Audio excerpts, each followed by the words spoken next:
먹는 것은 필수지만 현명하게 먹는 것은 예술이다. 잘 먹는 것은 결코 하찮은 기술이 아니다. 우리가 매일 먹는 음식이 오늘 우리의 건강과 삶의 질을 바꿀 수 있습니다.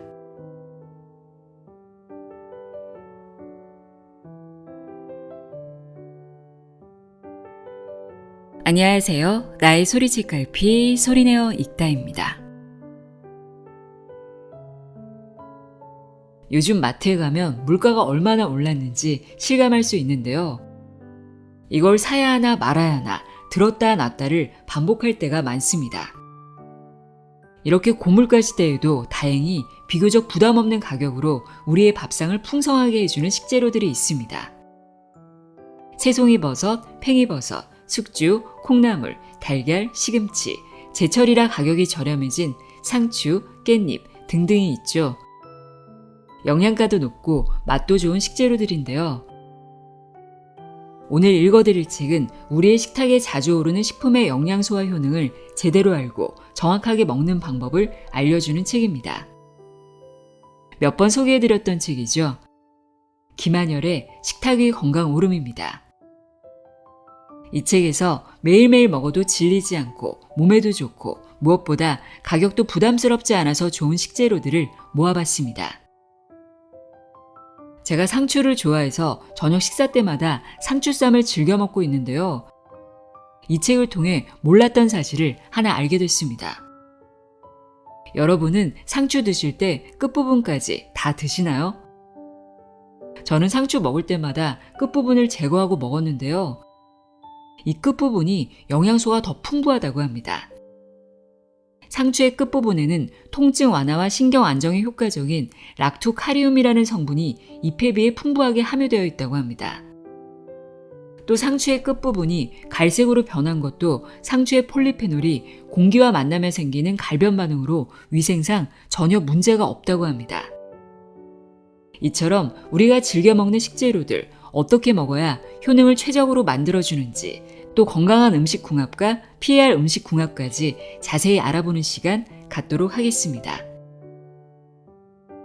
그럼 지금부터 김한열의 식탁 위 건강 오름 내용의 일부를 읽어드립니다. 귀 기울여 들어보세요.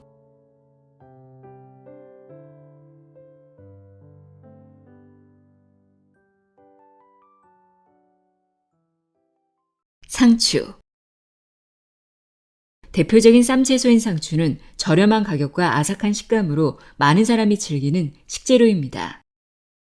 상추의 풍부한 각종 비타민과 무기질은 우리 몸의 신진대사를 돕고 긴장을 완화시켜 피로 회복에도 도움을 줍니다. 상추의 효능 가운데 가장 대표적으로 알려진 것이 바로 불면증 완화입니다. 상추 줄기에는 락토칼리움이 풍부하여 신경 안정과 불면증 완화에 효과적입니다. 이 성분은 뇌에서 수면 호르몬이라 불리는 멜라토닌의 분비를 돕고 진정, 진해 효과가 뛰어나 숙면에 많은 도움을 줍니다. 상추의 꾸준한 섭취는 스트레스 완화와 심신 안정에도 뛰어난 효과가 있으니 저녁 밥상에 상추를 추천합니다. 상추, 이렇게 먹어요. 우리 몸에 독소가 쌓이면 피로가 유발되고 각종 염증이 발생하면서 면역력에 문제가 생깁니다. 상추에 풍부한 비타민 A와 B, 히로신 등의 필수 아미노산은 몸속 독소 배출에 큰 도움을 줍니다. 이런 성분들은 독소를 몸 밖으로 배출시키는 것은 물론 해독 작용도 뛰어납니다. 동의보감에 따르면 상추는 오장을 편안하게 하여 막힌 기를 통하게 하고 해독 작용이 우수하다고 기록되어 있습니다. 상추는 쌈으로 먹으면 충분한 양을 섭취하기가 힘들고 금방 시들어버리는 경우도 많습니다. 이때는 상추나물로 먹으면 좋습니다. 상추나물은 영양소의 파괴를 최소화하면서 먹기도 편해 건강에 많은 도움을 줍니다. 그리고 상추나물에 오이를 넣으면 상추와 궁합이 좋아 건강상 이점을 더욱 높일 수 있습니다. 오이는 수분 함량이 높고 열량이 낮아 배설기관이 완벽하게 기능하도록 돕는 정화 채소입니다. 또한 오이는 몸을 알칼리화하는 데 도움을 주어 독소 제거 능력을 촉진하는 효과도 있습니다. 상추와 오이를 같이 나물로 먹는다면 상추가 독소를 배출할 수 있는 가장 좋은 환경을 오이가 만들어주는 것입니다. 내 몸을 깨끗하게 만들어주는 오이 상추나물. 재료 2인분 기준. 상추 한 줌 200g, 오이 1개, 깨 약간. 양념장. 고춧가루 2큰술, 간장 2큰술, 식초 2큰술, 다진 마늘 1큰술, 들기름 1큰술. 1. 상추는 물에 5분 동안 담갔다가 흐르는 물에 깨끗하게 씻어 이물질을 제거합니다. 2. 끓는 물에 상추를 넣었다 바로 뺀다는 느낌으로 살짝 데친 후 찬물로 헹구고 물기를 짜줍니다. 물기를 짠 상추는 먹기 좋은 크기로 자른 후 볼에 담습니다. 3. 껍질째 잘 씻은 오이도 먹기 좋은 크기로 얇게 잘라 같이 넣고 준비한 양념장을 넣어 조물조물 무칩니다. 4. 완성한 상추나물에 깨를 솔솔 뿌려서 먹으면 칼슘 함량과 고소함 모두 높일 수 있습니다. 상추, 이렇게 먹지 마세요. 많은 사람이 상추를 먹을 때 끝부분을 제거하고 먹는 경우가 많습니다.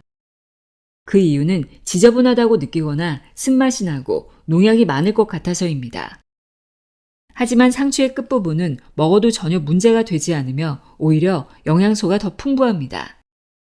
상추의 끝부분이 갈색으로 변하는 것은 상추의 폴리페놀이 공기와 만나며 생기는 갈변 반응으로 위생상 전혀 문제가 없습니다.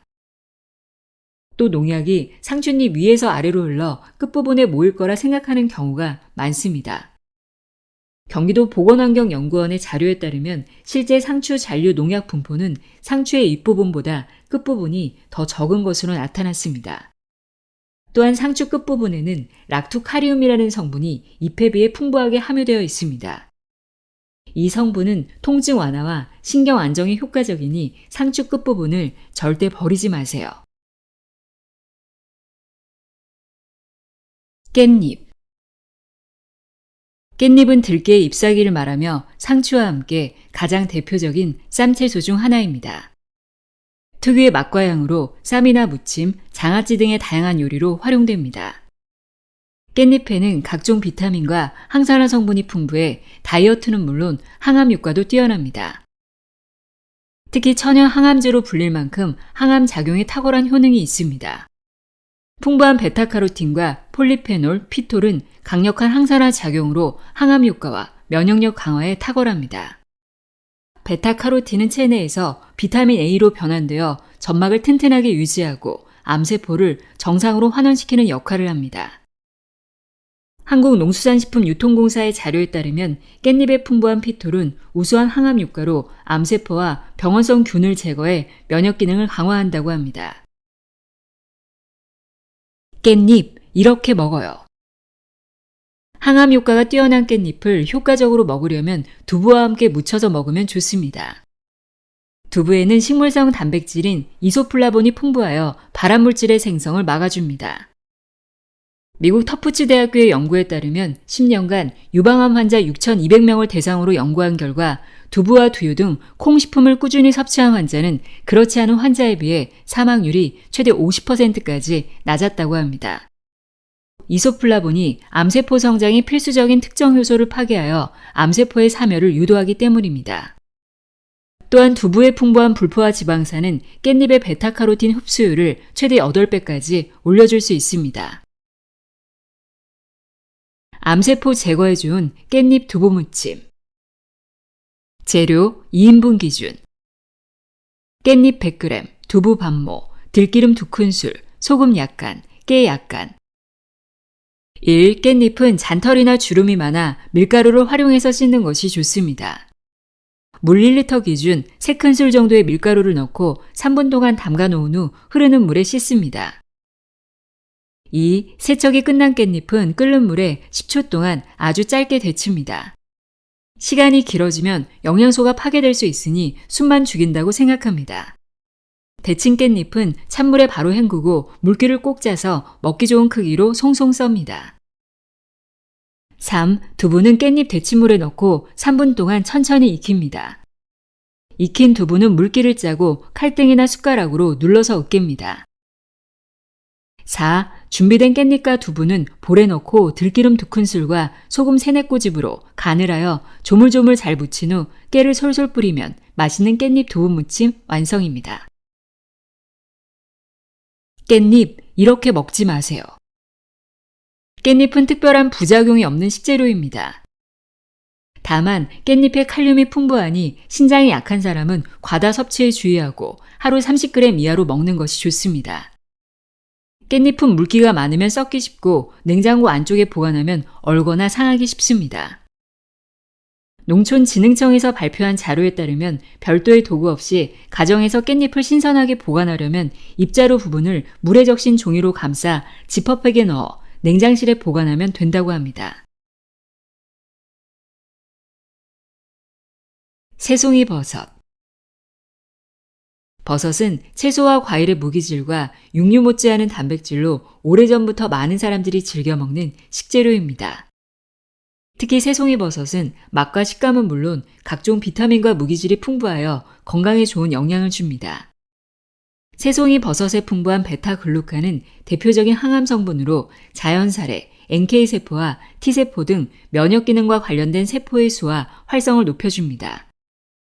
국제영양학 저널에 실린 연구에 따르면 버섯의 베타글루칸은 대식세포와 각종 인체 면역세포를 활성화시켜 항암 효과가 우수하다고 발표하였습니다. 농촌진흥청 자료에 따르면 새송이 버섯은 비타민C 함량이 100g당 21.4mg으로 느타리 버섯의 7배, 팽이버섯의 10배에 해당하는 양이라고 합니다. 새송이 버섯의 풍부한 비타민C는 뛰어난 항산화 작용으로 질병과 노화를 촉진하는 활성산소를 제거합니다. 새송이 버섯, 이렇게 먹어요. 새송이 버섯에 함유된 폴리페놀과 칼륨, 베타글루칸 등은 혈관 건강에 큰 도움이 됩니다. 특히 각종 폴리페놀은 혈전 제거와 혈중 중성지방 감소에 효과적입니다. 노르웨이 오슬로 대학교의 기초의학 연구소에 따르면 폴리페놀이 혈소판 응집을 억제하여 심혈관 질환 발병 위험을 낮춘다고 밝혔습니다. 혈관 건강에 좋은 새송이 버섯의 폴리페놀을 더욱 쉽고 효과적으로 섭취하는 방법은 전자레인지에 돌려서 먹는 것입니다. 버섯을 전자레인지에 넣어 요리해 먹는다고 하면 생소하게 느껴질 수 있습니다. 하지만 이 방법은 버섯 속 영양분 보존과 폴리페놀 증가에 가장 좋은 방법입니다. 스페인 라리오와 버섯기술연구센터에서는 조리 방법에 따른 영양평가 실험을 했는데 끓이기, 굽기, 튀기기, 전자레인지에 돌리기 등 여러 가지 방법으로 버섯을 조리한 결과 전자레인지로 조리할 때 폴리페놀과 항산화 물질의 함량이 크게 증가하였다고 밝혔습니다. 또한 전자레인지 조리는 열에 약하면서도 수용성인 비타민C의 손실을 줄일 수 있으며 다른 성분들의 영양 손실도 최소화한다고 발표하였습니다. 조리 방법은 먼저 손질한 버섯을 그릇에 넣고 전용 뚜껑이나 랩을 씌우고 전자레인지에 넣고 2-3분 동안 돌려주면 됩니다. 잘 익은 버섯은 식힌 후 수분을 제거하고 들기름과 소금 간만 해서 먹으면 아주 맛있게 즐길 수 있습니다. 새송이 버섯, 이렇게 먹지 마세요. 특별히 밝혀진 부작용은 없지만 아무리 좋은 음식도 과하게 먹으면 부작용이 나타날 수 있습니다. 새송이 버섯도 과다하게 섭취하면 설사나 복통 증상이 나타날 수 있으니 주의가 필요합니다. 또한 모든 버섯류는 생으로 먹기보다 데쳐 먹거나 구워 먹는 것이 더 안전합니다. 새송이 버섯은 마르지 않고 육질이 부드러우며 단단하고 탄력이 있는 것을 선택하는 것이 좋습니다. 가세 모양이 두툼하고 갓 주름이 촘촘한 형태이며 가세는 흰색 가루에 포자가 묻지 않고 버섯에 갈색 점이나 미끈거리는 것이 없어야 합니다. 새송이 버섯은 습기를 제거하고 깨끗한 헝겊이나 신문지, 키친타월 등에 싸서 냉장고에서 일주일 정도 보관이 가능합니다. 팽이버섯. 팽이버섯은 각종 요리에 다양하게 활용되는 친근한 식재료입니다. 식이섬유가 풍부하면서 가격 또한 저렴하여 많은 사람이 즐겨 먹습니다. 팽이버섯에는 각종 비타민을 비롯해 베타글루칸과 키토산 등이 풍부해 건강에 도움을 줍니다. 팽이버섯의 풍부한 식이섬유는 혈중 콜레스테롤 수치 감소와 혈액순환 개선에 도움을 줍니다. 이런 작용들은 동맥경화 등 심혈관 질환 예방에 효과적입니다. 풍부한 칼슘은 혈관 속 노폐물을 외부로 배출하는 데 도움을 줘서 고혈압 예방에도 좋습니다. 또한 철분이 풍부해서 빈혈 예방 효과도 있으니 꾸준히 먹는 것이 좋습니다. 팽이버섯 이렇게 먹어요. 팽이버섯에 풍부한 베타글루칸과 키토산, 식이섬유 등은 콜레스테롤 조절뿐만 아니라 항염증에도 효과가 뛰어납니다. 베타글루칸과 키토산은 백혈구 수치를 올려 면역 기능을 활성화하고 염증과 콜레스테롤 수치를 줄이는 역할을 합니다. 또한 팽이버섯에 가득한 식이섬유는 지질과 당대사를 개선하여 항염증 효과에 도움을 줍니다. 팽이버섯을 염증 억제가 뛰어난 강황과 함께 먹으면 항염 효과를 극대화할 수 있습니다. 강황의 주성분인 커큐민은 활성산소 제거 효과가 뛰어나 항암 효과와 치매 예방은 물론 염증 억제에도 탁월한 효능이 있습니다. 미국 사우스캐롤라이나 대학교에 따르면 식품과 염증 반응에 대한 연구 결과 1943개 식품 중 강황의 항염증 효과가 가장 우수하며 두 번째는 식이섬유라고 밝혔습니다. 강황의 항염증 효과는 마이너스 0.785로 마늘의 1.9배, 양파보다는 2.6배나 높은 수치였습니다. 또한 식이섬유가 풍부한 대표 식품인 팽이버섯은 강황과 음식 궁합도 잘 맞고 항염증 효과에서 좋은 효과를 낼 수 있습니다. 강황이 팽이버섯의 식이섬유와 만나면 소화 흡수되는 과정에서 위와 장에 머무는 시간이 길어져 그만큼 천천히 효과적으로 사용될 수 있습니다. 염증 제거에 큰 도움을 주는 강황 팽이버섯전. 재료 2인분 기준. 팽이버섯 1봉지, 100g, 달걀 3개, 대파 반줌, 강황 2분의 1 큰술, 식용유 적당량, 소금 약간. 1. 팽이버섯은 밑동을 잘라낸 후 흐르는 물에 빠르게 씻어 물기를 빼고 2-3cm 길이로 먹기 좋게 썹니다. 2. 달걀 3개에 강황 2분의 1 큰술, 대파 반줌을 넣어 잘 젓습니다. 소금을 2-3꼬집 넣어서 간을 맞추면 더욱 맛있게 먹을 수 있습니다.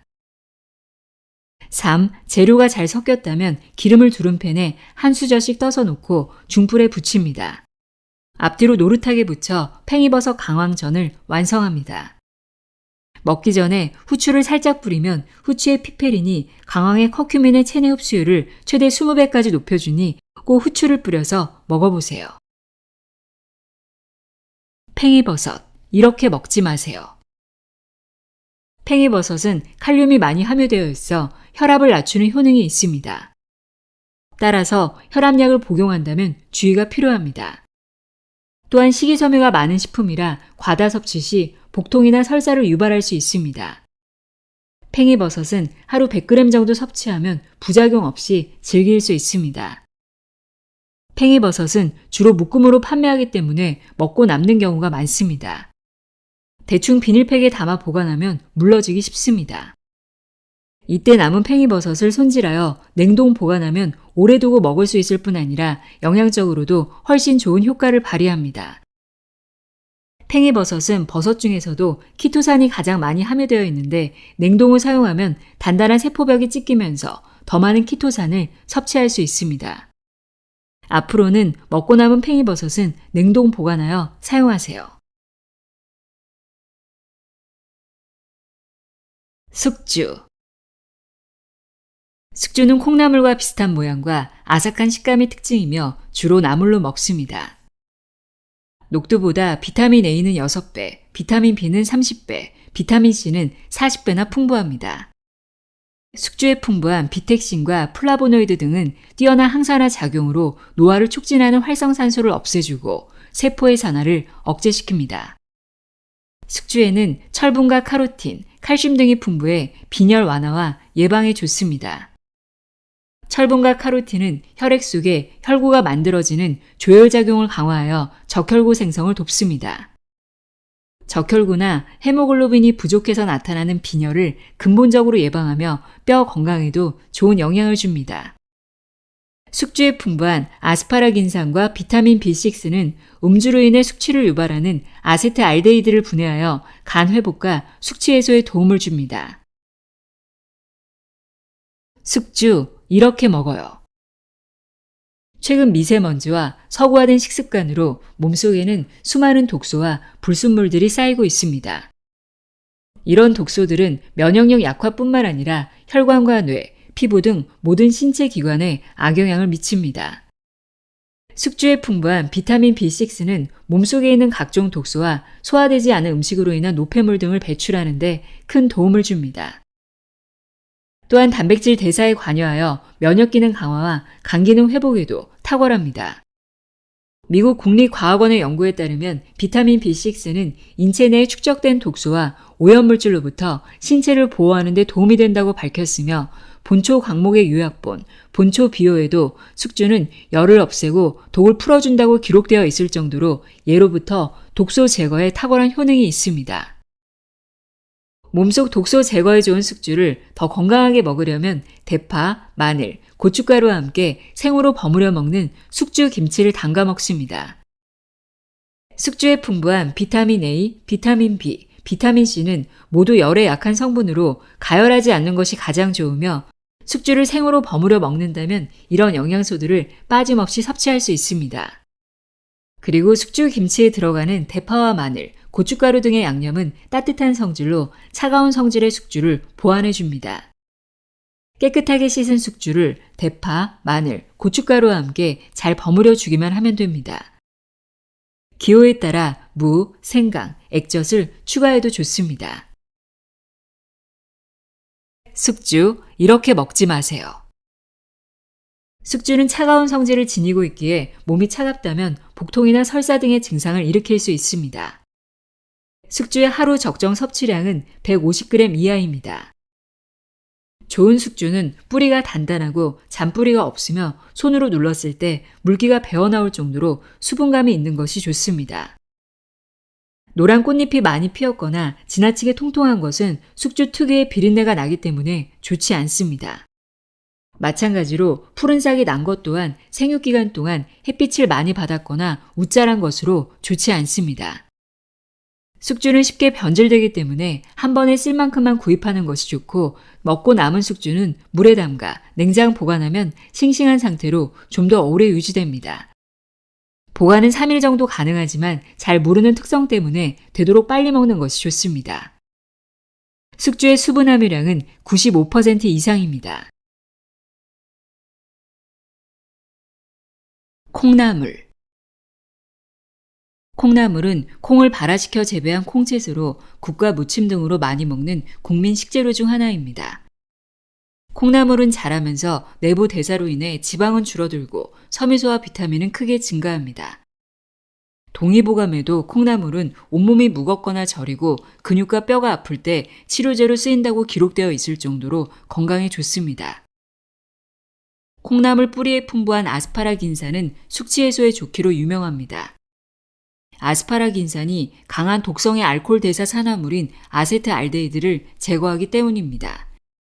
콩나물에 아스파라긴산이 100g당 1100mg이 함유되어 있어 예로부터 숙취 해소의 대명사로 불리고 있습니다. 음주로 인해 숙취가 심할 때 뿌리까지 통째로 넣은 따뜻한 콩나물국은 해장에 큰 도움이 될 것입니다. 콩나물, 이렇게 먹어요. 콩나물의 풍부한 레시틴과 가바는 뇌세포의 활성화와 뇌기능 퇴화를 막아줍니다. 레시틴은 뇌세포 간의 신경 전달 물질인 아세틸콜린의 주 원료로 뇌기능을 활성화합니다. 또한 가바는 콩 상태일 때는 없지만 콩나물로 자라면서 다량 합성되는 물질입니다. 가바는 뇌연류 개선과 산소 공급 증가, 뇌세포 대사를 촉진하여 기억력 증진과 치매 예방에 아주 효과적입니다. 뇌세포를 활성화하여 치매 예방에 도움을 주는 콩나물도 그냥 먹으면 그 효능을 발휘하기 어렵습니다. 특히 콩나물국을 끓일 때 콩나물을 5분 이상 끓이면 대부분의 유효 성분들이 파괴됩니다. 그래서 콩나물과 국물을 따로 끓이는 것이 가장 좋으며 콩나물국에 들기름을 추가한다면 치매 예방 효과를 더욱 높일 수 있습니다. 들기름은 식물성 기름 중 오메가3 지방산의 일종인 알파리놀렌산을 가장 많이 함유하고 있으며 뇌에서 치매 유발 물질인 베타 아밀로이드를 분해하여 치매 예방과 치료에 도움을 줍니다. 부산대학교 등의 연구에 따르면 여러 종류의 식물성 기름을 실험한 결과 들기름이 인지능력 손상을 가장 효과적으로 개선하였다고 밝혔습니다. 또한 콩나물에 함유된 레시틴은 기름에 녹는 지용성으로 들기름과 함께 섭취하면 그 흡수율이 크게 증가합니다. 뇌세포를 살리는 콩나물국. 재료 3인분 기준. 콩나물 150g, 다진 마늘 반큰술, 대파 반줌, 물 1리터, 다시마 1조각, 들기름 2큰술, 소금 약간. 1. 먼저 끓는 물에 콩나물을 넣고 뚜껑을 연 상태로 40초 동안 삶습니다. 40초가 지나면 콩나물을 뒤집어서 20초 동안 더 삶고 찬물에 바로 헹굽니다. 콩나물을 끓는 물에 1분 이상 삶으면 콩나물 속 단백질과 비타민, 칼륨 등의 영양소가 손실되므로 1분 이하로 삶는 것이 좋습니다. 삶은 콩나물은 찬물에 헹궈야 콩나물 조직이 응집하여 아삭한 식감은 살고 영양소 파괴는 최소화할 수 있습니다. 2. 육수를 만들 냄비에 물 1리터를 붓고 다시마 1조각을 넣어 끓이다가 물이 끓으면 다시마를 건져내고 다진 마늘 반큰술과 소금 2-3꼬집으로 간을 하고 들기름 2큰술을 넣고 잘 섞습니다. 다시마가 없다면 국물용 멸치를 10마리 정도 넣어도 좋습니다. 들기름을 넣으면 고소한 향은 추가되고 콩나물에 남아있을지 모를 비린내를 잡아줍니다. 3. 1분 동안 더 끓이다가 불을 끄고 썰어놓은 대파를 넣습니다. 파는 마지막에 넣어 맛과 향을 살리는 것이 좋습니다. 4. 미리 삶아놓은 콩나물 위에 국물을 부어서 먹는다면 깔끔하고 고소한 맛과 영양이 가득한 콩나물국이 완성됩니다. 콩나물, 이렇게 먹지 마세요. 사용하고 남은 콩나물은 대부분 비닐이나 지퍼백에 담아서 냉장 보관합니다. 아무리 공기를 빼고 밀봉을 잘했다고 해도 콩나물은 금방 시들시들해집니다. 콩나물을 신선하게 보관하기 위해서는 수분 공급과 공기 차단이 중요합니다. 그래서 남은 콩나물은 비닐이 아닌 밀폐용기에 담아두는 것이 좋습니다. 남은 콩나물은 흐르는 물에 가볍게 씻어 이물질과 껍데기를 골라낸 후 밀폐용기에 콩나물이 너무 눌리지 않게 담고 콩나물이 잠길 만큼 물을 부어줍니다. 물을 부어주면 콩나물의 수분이 빠지는 것과 산소와의 접촉을 막아 싱싱함이 오래갑니다. 밀폐용기에 담은 콩나물과 물은 냉장 보관하면서 이틀에 한 번 정도 물만 갈아준다면 열흘이 지나도 처음 상태 그대로 유지할 수 있습니다. 달걀. 달걀은 완전식품이라 불릴 정도로 영양소를 고루 갖춘 음식 중 하나입니다. 달걀 한 개에는 각종 비타민, 단백질, 무기질 등 신체에 필요한 영양소가 대부분 함유되어 있습니다. 저렴한 가격에 편리하게 섭취할 수 있어 반찬이나 간식으로 즐겨 먹고 있습니다. 달걀의 풍부한 셀레늄과 비타민 D는 면역체계 강화에 큰 도움을 주는 성분으로 갑상샘 호르몬을 조절하고 대식세포의 활동을 증가시켜 신체 유해균을 억제하는 효과가 있습니다. 또한 달걀은 비타민 C가 풍부하여 혈관 내피 기능을 향상하고 혈전의 생성을 억제합니다.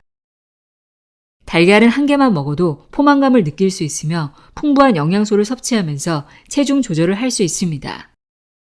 영양과 식품과학학술지의 논문에 따르면 정기적으로 달걀을 먹으면 영양상 유익성을 유지하면서 체중 조절에 도움을 준다고 밝혔습니다. 달걀, 이렇게 먹어요. 달걀은 최고의 멜라토닌 공급 식품으로 숙면을 이루는데 큰 도움을 줍니다. 멜라토닌은 수면 호르몬이라 불리며 마음을 편안하게 하고 근육 이완을 통해 숙면을 유도합니다. 비타민 B와 비타민 D, 마그네슘, 셀레늄 등이 부족하면 수면 시간이 짧아지고 깊은 수면에 들기 어렵습니다. 하지만 저녁에 달걀을 먹는다면 이 모든 비타민과 미네랄을 충분히 섭취할 수 있어 불면증 완화에 효과적입니다. 또한 달걀을 부추와 같이 먹는다면 그 효능을 더욱 높일 수 있습니다. 부추에 풍부한 프리바이오틱스 성분은 스트레스를 감소시키고 불면증 완화에 도움을 주는데 미국 콜로라도 대학교의 연구에 따르면 프리바이오틱스 성분이 장내 미생물의 균형을 이루어 수면과 기상 주기를 정상적으로 되돌릴 수 있다고 발표하였습니다. 그뿐만 아니라 달걀에 부족한 식이섬유와 무기질 성분을 부추가 보완해 영양학적으로도 이 둘의 궁합은 아주 좋습니다. 숙면에 도움을 주는 부추를 달걀찜에 추가해서 저녁 반찬으로 먹는다면 불면증 완화에 큰 도움을 줍니다. 달걀, 이렇게 먹지 마세요. 달걀 반찬을 먹고 난 후 감을 절대 후식으로 먹지 마세요. 이 두 가지 음식을 같이 먹거나 위장에서 섞이게 되면 식중독에 걸릴 위험이 있으며 두통이나 설사, 구토 등의 증상이 나타날 수 있습니다. 심할 때는 급성 위장염과 폐결석을 초래할 수도 있으니 주의하세요. 소화기 질병이 있거나 염증 등으로 약을 먹는다면 달걀을 먹고 약을 복용하는 것을 피해야 합니다. 달걀 100g당 약 13g의 풍부한 단백질은 소화 과정에서 위장에 부담을 줍니다. 그런데 약까지 들어가면 위장의 부담이 더욱 가중되기 때문에 위장 장애가 나타날 수 있습니다. 염증이나 소화기 관련 약을 복용하고 있다면 달걀의 섭취는 주의하세요. 시금치. 시금치는 비교적 저렴한 가격과 풍부한 영양소로 채소의 왕이라 불리는 식재료입니다. 재배 지역에 따라 포항초, 섬초 등 여러 종류로 나뉩니다. 비타민과 철분 등 각종 영양소가 풍부해 타임즈에서 선정한 세계 10대 슈퍼푸드로 선정되기도 하였습니다. 시금치의 비타민 K와 루테인, 엽산, 베타카로틴은 인지력 감퇴와 치매 예방에 효과적입니다. 미국 러시대학교의 연구에 따르면 950명의 성인을 대상으로 10년간 조사를 한 결과 하루 한 번 이상 시금치와 같은 잎채소를 섭취한 사람은 그렇지 않은 사람에 비해 인지력 감퇴가 평균 11년 정도 늦춰졌다고 합니다. 이는 시금치의 각종 비타민과 항산화 성분이 뇌신경세포의 퇴화와 노화를 방지하여 전반적인 뇌 활성화에 이바지하기 때문입니다. 시금치 이렇게 먹어요. 간에 염증이 생기면 신진대사에 악영향을 주어 신체 피로도가 증가합니다. 이런 염증이 지속되면 간이 딱딱하게 굳어지는 간경변증으로 이어지고 심할 경우 간암까지 유발할 수 있습니다. 간은 한번 손상되면 회복이 어렵기 때문에 예방과 초기 염증 관리가 중요합니다. 시금치에 풍부한 비타민 K와 칼륨, 베타카로틴은 염증 억제에 뛰어납니다. 비타민 K는 혈관 내 칼슘 축적을 억제하여 염증 예방에 도움을 주며 지용성으로 기름에 살짝 볶으면 흡수율이 더욱 증가합니다. 칼륨은 혈관 속 독소와 나트륨을 외부로 배출시켜 노폐물과 독소를 제거하여 간의 부담을 덜어줍니다. 국립농업과학원의 자료에 따르면 시금치 100g에는 7050 마이크로그램의 베타카로틴이 함유되어 있으며 이는 간의 해독을 돕고 간세포를 강화한다고 밝혔습니다. 간 건강에 도움을 주는 시금치는 달걀과 함께 볶음으로 먹으면 효과적입니다. 미국 의학연구소에 따르면 달걀 노른자의 풍부한 콜린은 간에 있는 초저밀도 리포 단백질의 분비를 높여 간으로부터 지방을 안전하게 빼내며 지방간의 발달을 막는다고 합니다. 이때 양파도 함께 먹으면 좋은데 양파 특유의 향을 내는 글루타치온은 간 해독 작용에 꼭 필요한 물질로 세포 손상을 일으키는 활성산소를 제거하여 비알코올성 간 기능 저하를 막아줍니다. 시금치, 이렇게 먹지 마세요. 시금치에는 비타민C, 베타카로틴, 철분, 마그네슘, 아연 등이 풍부하게 들어있습니다. 생으로 먹으면 떫은 맛이 나서 데쳐 먹곤 하는데 시금치는 데치기 전에 절대 자르면 안 됩니다. 데치는 동안 자른 단면으로 영양소가 빠져나가 비타민C의 경우 40%나 사라지게 됩니다. 그래서 시금치를 통째로 단시간에 살짝만 데치고 데친 후에 자르세요. 또한 시금치는 상온 보관하면 하루 만에 비타민의 60%가 손실됩니다. 빨리 먹는 것이 좋고 그럴 수 없다면 데친 후 냉동 보관합니다. 시금치 특유의 떫은 맛은 수산 때문입니다. 끓는 소금물에 시금치를 30초 동안 데치거나 랩에 시금치를 싼 뒤 전자레인지에 20초 동안 데우면 떫은 맛이 사라집니다. 대파. 대파는 배추 무등과 함께 일상에서 가장 쉽게 접할 수 있는 채소로 특유의 향과 매운맛이 특징이며 국이나 볶음, 조리 등 다양한 요리에 활용됩니다. 대파에는 칼슘, 인, 철 등 각종 무기질과 비타민, 알리신이 풍부해 건강에도 좋습니다. 대파에 풍부한 황화 알릴은 혈액을 맑게 해주고 혈관 건강을 지켜주며 혈중 콜레스테롤 수치 감소와 혈전을 제거하고 혈액순환을 원활하게 만듭니다.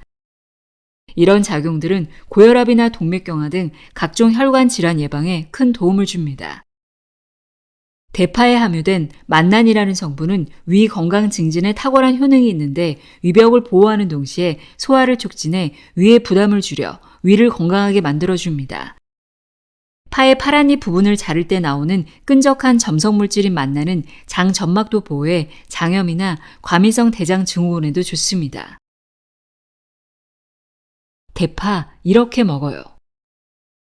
대파의 풍부한 마그네슘과 알리신은 혈당을 낮추고 당뇨병 예방에 도움을 줍니다. 마그네슘은 몸에 흡수되면 혈관 속 중성지방과 혈당 수치를 크게 내려주고 혈관을 깨끗하게 하여 당뇨병 합병증 개선에도 효과적입니다.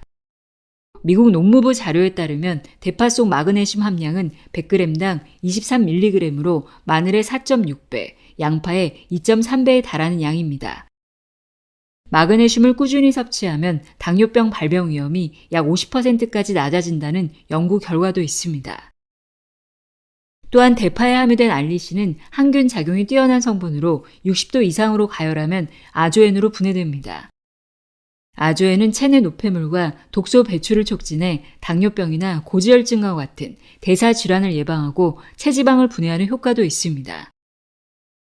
대파는 볶아서 먹는 것이 좋으며 대파와 양파, 달걀로 만든 대파볶음은 맛은 물론 혈당 안정화에 아주 효과적입니다.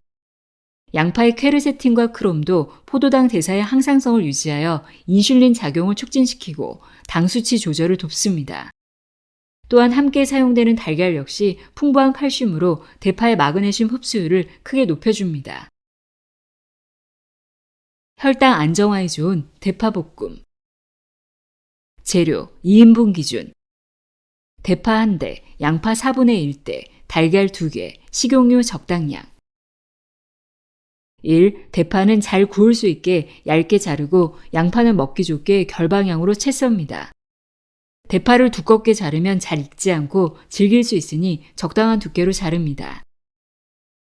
2. 달걀은 물을 조금 추가하여 흰자와 노른자가 잘 섞이게 풀어둡니다. 3. 살짝 달군 팬에 기름을 적당량 두른 후 대파와 양파를 넣고 살짝 볶다가 어느 정도 익으면 달걀물을 골고루 뿌립니다. 스크램블처럼 모든 재료가 잘 익도록 빙글빙글 저으면서 볶습니다. 4. 기호에 따라 버섯이나 고추 등을 추가하세요. 대파 이렇게 먹지 마세요. 대파는 몸을 따뜻하게 하므로 체질상 몸에 열이 많거나 땀을 많이 흘린다면 좋지 않으며 과다 섭취하면 대파의 자극 성분으로 인해 위장장애 증상을 겪을 수 있습니다. 대파의 하루 적정 섭취량은 약 1대 정도입니다. 대파의 알리신은 휘발성이라서 물에 오래 담가 놓거나 가열 시간을 길게 하지 않는 것이 좋습니다.